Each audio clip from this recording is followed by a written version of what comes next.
In the 2024 general election, the newly formed constituency of Aberafan Maesteg elected Stephen Kinnock, the son of former UK Labour Party leader Neil Kinnock and husband of former Danish Prime Minister Helle Thorning-Schmidt. Located in South Wales, Kinnock's constituency is situated along the coast of the Bristol Channel, just to the east of Swansea. The area includes several larger settlements, including Port Talbot and Maesteg. It also features a split between an industrialised coastal strip and its forested former coal mining inland valleys, which now feature many bike trails.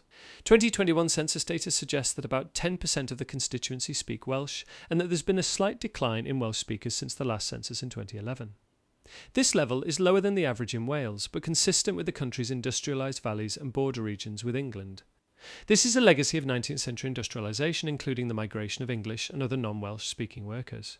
The speaking of Welsh was also discouraged in schools around the same period.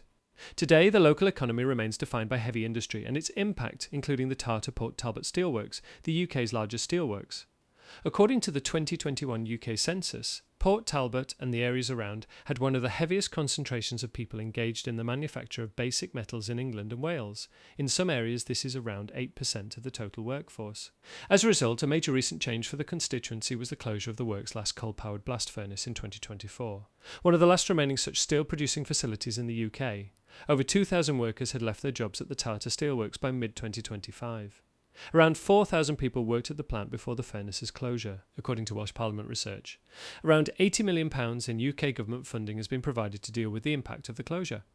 A new electric arc furnace is also planned to be opened by 2027. However, research by Dr. Kelvin Jones from Cardiff University suggests that given the higher average wages in the steel industry and knock-on effects from the furnace's shutdown, the job losses may have led to a significant decline in the total wages of the constituency's inhabitants, perhaps something in the region of £200 million a year.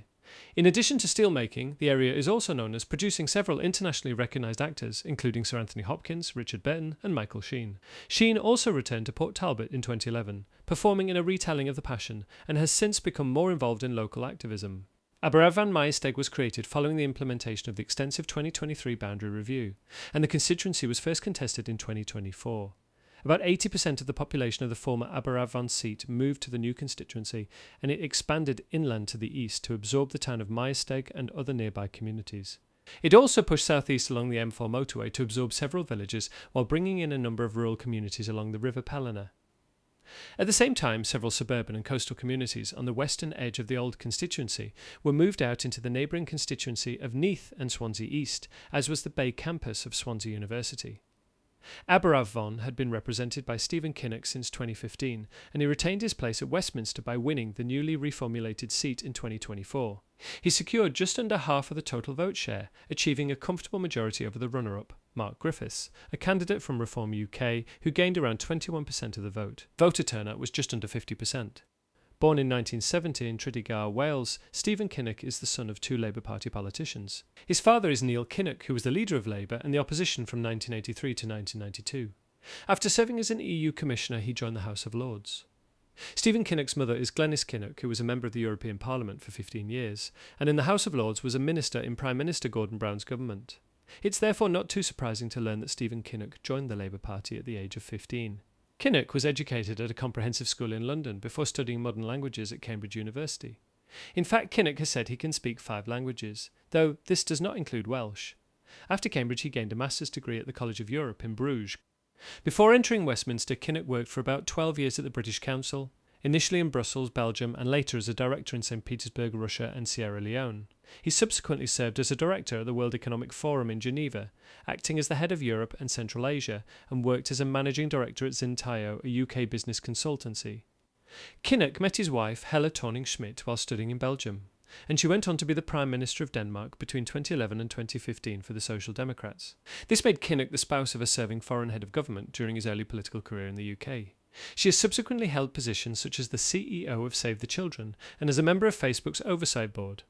The pair have 2 adult children.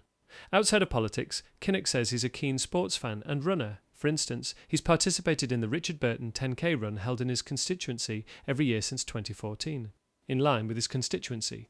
Kinnock has been involved in efforts to support the steel industry in the UK, such as participating in community trade union's Save Our Steel campaign. Kinnock's efforts have also focused on lobbying for floating offshore wind energy infrastructure, and on the now established Celtic Freeport in Port Talbot, a special economic zone similar to others in the UK that have relaxed tax rules that aim to promote economic activity and jobs. He also campaigned on other local issues, such as the effort to keep the M4 motorway junction for Port Talbot open and against the opening of a prison in the town. At the national level, Kinnock was appointed the Labour government's Minister of State for Care following the 2024 general election, a mid-level ministerial position in the UK government's Department of Health and Social Care. This position means he's responsible for the government's efforts to overhaul how health and care services are delivered locally, shifting to care in the community, prevention and digitalisation. He's also responsible for issues related to adult social care, dementia, end-of-life care and primary care, such as general practice, dentistry and eye care. Like any minister, this means his work is fairly varied.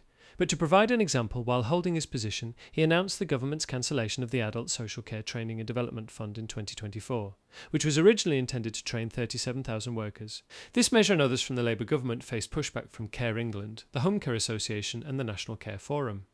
They suggested that these actions demonstrated a failure to recognise their independence from the NHS and the crisis in care. Along with Health Minister Wes Streeting, Kinnock also engaged in a dispute with general practitioners over online booking system changes during discussions over NHS GP contracts. For example, Kinnock labelled objecting doctors as refuseniks, and he argued on social media that complaints about the changes lack credibility. Representatives from the British Medical Association and the Doctors Association UK said his remarks could undermine GP-patient relations. Kinnock previously gained some media attention by publicly disagreeing with Health Secretary Wes Streeting when asked how he would vote on the Terminally Ill Adults End-of-Life Bill. Kinnock said he'd vote for it, saying it was the compassionate thing to do, and refuted that the law would conflict with support for hospice care, as has been suggested by Streeting. Though Streeting had also been criticised by Prime Minister Keir Starmer over his public opposition to the bill. Kinnock has also faced some scrutiny and criticism given his performance as a government spokesperson in the media, which essentially comes with his role as a mid-level minister. Prior to gaining his current ministerial position, he held several shadow minister positions before Labour won the 2024 general election.